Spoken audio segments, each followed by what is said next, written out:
Assalamualaikum warahmatullahi wabarakatuh dan salam sejahtera. Okey, hari ini kita cover chapter 2 part 2 iaitu financial ratios. Ya. Dalam chapter ni kita perlu pelajar perlu tahu macam mana nak calculate financial ratios. Ini akan kita akan buat group assignment untuk financial ratios. So, financial ratios adalah alat menganalisis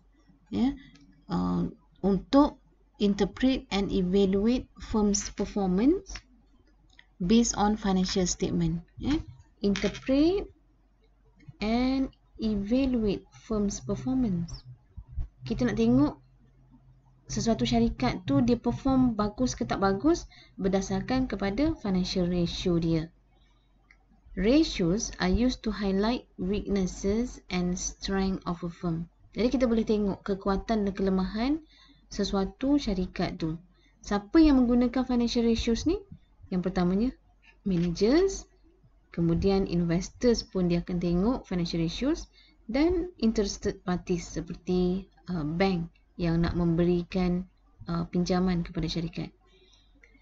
Kenapa gunakan ratio? Sebab kalau kita nak tengok performance syarikat ni menggunakan ratio, sebab dia standardized numbers dan facilitate comparison tu lebih mudah. Macam mana kita nak interpret financial ratios? Yang pertama, ada dua cara. Yang pertama adalah time series ataupun trend analysis, di mana menggunakan analysis ini kita evaluate firm's performance over time. Contohnya syarikat XYZ kan, kita evaluate tahun 2018 dengan tahun 2019. Yang ini kita panggil time series ataupun trend analysis. Cara yang kedua adalah cross-sectional ataupun comparative analysis, di mana ia membandingkan dua firma yang berbeza menggunakan financial ratio dia. Sebagai contoh, syarikat XYZ dengan syarikat ABC untuk tahun 2019. Tahun yang sama tetapi syarikat yang berbeza. Ini dipanggil cross-sectional or comparative analysis. Financial ratio ni ada 5 kategori, iaitu yang pertamanya adalah liquidity ratios. Liquidity ratios dia nak mengukur berapa liquid the firms to meet the short term obligation. Apa maksud liquid? Liquid ni adalah kecairan. Kecairan ni maksudnya kebolehan syarikat untuk membayar hutang-hutang jangka pendek dia. Jadi dia menjawab soalan, adakah syarikat boleh membuat semua dia punya hutang-hutang payment dia. Tu liquidity ratios. Yang kedua adalah activity ratios. Activity ratios ni dia mengukur efficient ataupun tak aset-aset dia tu untuk convert kepada jualan. Dia menjawab soalan, adakah syarikat mempunyai amount of asset yang mencukupi untuk menghasilkan dia punya jualan dia. Okey, kita ingat balik dalam kunci kira-kira bahagian aset, kita ada aset semasa dan aset tetap. Bawah aset semasa kita ada account receivable, ada cash, ada stok dan sebagainya. Itu adalah aset semasa. Dan aset jangka panjang pula adalah apa-apa aset yang bersifat jangka panjang lebih daripada setahun. Kemudian financial ratio yang ketiga adalah leverage ataupun debt ratio. How firms finance its asset to determine the capital structure. Maksudnya adalah adakah firm ni dia buat banyak pinjaman dan juga investment ataupun dalam konteks orang invest dekat company dia, jadi dia hutang lah, dipanggil equity. Equity. Ni dia punya debt ratio. Adakah hutang dia terlalu banyak berbanding dengan aset dia, ataupun hutang dia terlalu sikit, ataupun tak ada hutang. Yang keempat adalah profitability ratios. Ratio ni mengukur efficiency of a firm to generate profit. Efisien ke tak syarikat ni membuat keuntungan? Soalannya seperti, do sales prices exceed unit cost? Adakah harga jualan tu sufficient untuk dia cover dia punya cost? Dan adakah jualan high enough as reflected in profit margin? Adakah profit margin dia besar ke, kecil ke? Sufficient ke tak untuk sustain the business over the years? Kemudian return, adakah jualan tu tinggi berdasarkan kita kira return on equity dan juga return on asset. Maksudnya kalau return in equity ni kita tengok pulangan daripada equity tu tinggi ke tak, dan pulangan kepada asset.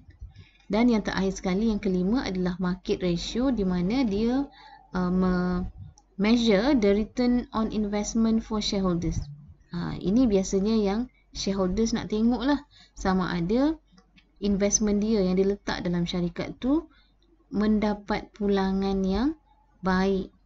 Pandai ke tak syarikat ni berniaga untuk beri pulangan yang baik, kerana dia, shareholders ni telah melaburkan duit dia dalam syarikat tersebut.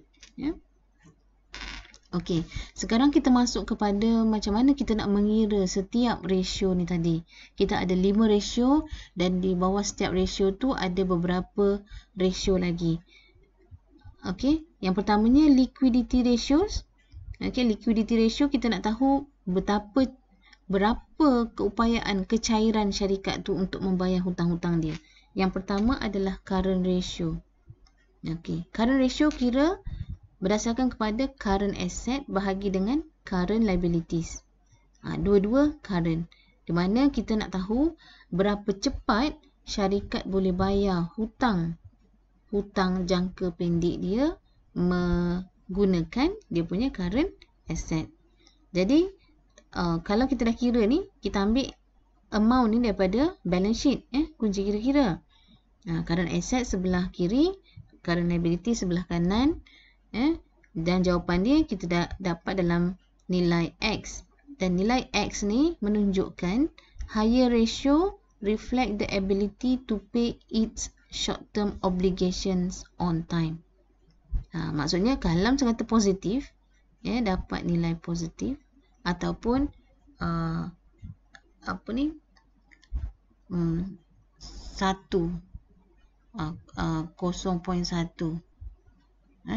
Maksudnya untuk setiap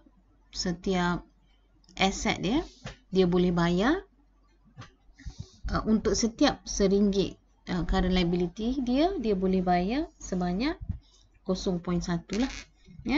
Kemudian quick ratio.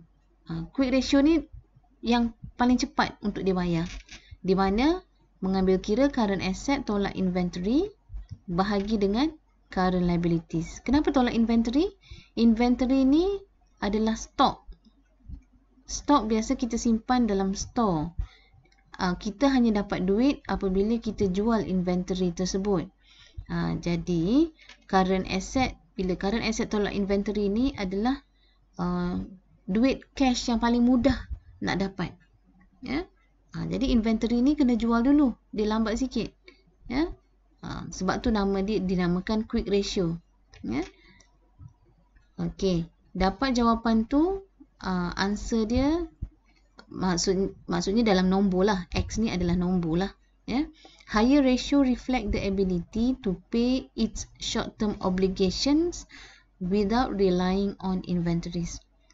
Contohnya Kalau dia nak bayar hutang-hutang dia paling cepat, tanpa nak rely inventory dia, kita kiralah quick ratio dia. Seterusnya, net working capital. Net working capital adalah berapa modal kerja dia. Capital, modal, working adalah kerja. Modal kerja. Modal kerja adalah current asset tolak current liability. Ambil je the total current asset tu tolak current liability. Yang ni nilai RM, ni nilai RM ataupun nilai wang lah, dollar signs dollar signs, dan kita akan dapat dollar signs sini. Answer in dollar signs. Higher positive value absolute measure in liquidity. Maksud ini adalah kalau satu company ni dia nak tutup, dia mampu untuk membayar semua dia punya current liability. Sebab excess kan, current asset lebih besar daripada current liability. Tapi kalau dia dapat negatif, negatif maksudnya current asset lebih besar daripada current liabilities lebih besar daripada current asset. Maksudnya habis semua diguna current asset, hutang dia tak habis bayar lagi. Kemudian activity ratios. Activity ratios ni yang pertamanya total assets turnover. Berapa macam mana dia menukarkan aset dia ni kepada jualan. Okey, formula dia jualan bahagi dengan total asset. Ni dalam nilai ringgit, bila cancel out dia akan jadi nombor lah, X, nombor. Higher ratio reflect the effectiveness of total assets to generate sales. Higher ratio reflect the effectiveness of total asset to generate sales. Maksudnya lagi tinggi nilai total asset turnover tu, bermaksud dia mempunyai syarikat ni efektif lah. Dia nak turn asset dia tu kepada jualan dia cepat. Kedua adalah account receivable turnover, di mana sales divided by account receivable. Answer in X. Higher ratio reflect the effectiveness of account receivable to generate sales. Okay, what is account receivable? Account receivable adalah account yang dia akan collect. Dia akan collect kan, untuk jualan-jualan secara kredit. Jadi sejauh mana dia utilize ataupun menggunakan account receivable tu untuk generate sales yang lebih tinggi.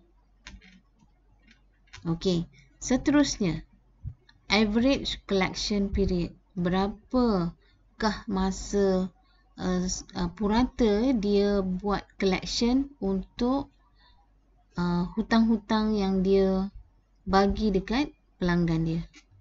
Macam mana nak kira account receivable divided by daily sales. Okey, dalam financial statement, income statement, dia tak bagi daily sales. Betul? Tapi dia ada sales setahun. Sale setahun. Item yang mula-mula sekali dalam income statement. Jadi untuk dapatkan daily sale setahun ni bahagilah dengan 360 ataupun 365 hari, kita dapatlah daily sales. Okey, jawapan dia dalam hari. Higher ratios indicate that firms has problem in collecting debt. Maksudnya adalah kalau account receivable tu tinggi berbanding dengan daily sales, dia akan dapat average collection period tu tinggi. Maksudnya adalah dia tak baguslah kutip hutang dia daripada pelanggan. Jadi kenapa tak bagus? Kerana bila dia tak manage properly account receivable, tak ada cash lah dalam syarikat dia. Dia jual secara hutang tapi dia tak collect. Dia tak ada duit. untuk run the business. Kemudian inventory turnover, di mana cost of goods sold ataupun sales dibahagikan dengan inventory, di mana jawapannya dalam X, dalam nilai nombor. Higher ratio reflect the effectiveness of inventory to generate sales. Biasanya kita akan ambil sales lah. Kita akan ambil sales. Jadi inventory dia tu ditukarkan kepada sales. Kalau tinggi inventory maksudnya dia jual cepat. Dia jual cepat. Okey, activity ratios yang terakhir sekali adalah fixed assets turnover, di mana sales divided by fixed asset. Jawapannya dalam bentuk nombor. Higher ratio reflect the effectiveness of fixed asset to generate sale. So basically activity ratio ni dia menunjukkan berapa bagus syarikat nak tingkatkan jualan dia.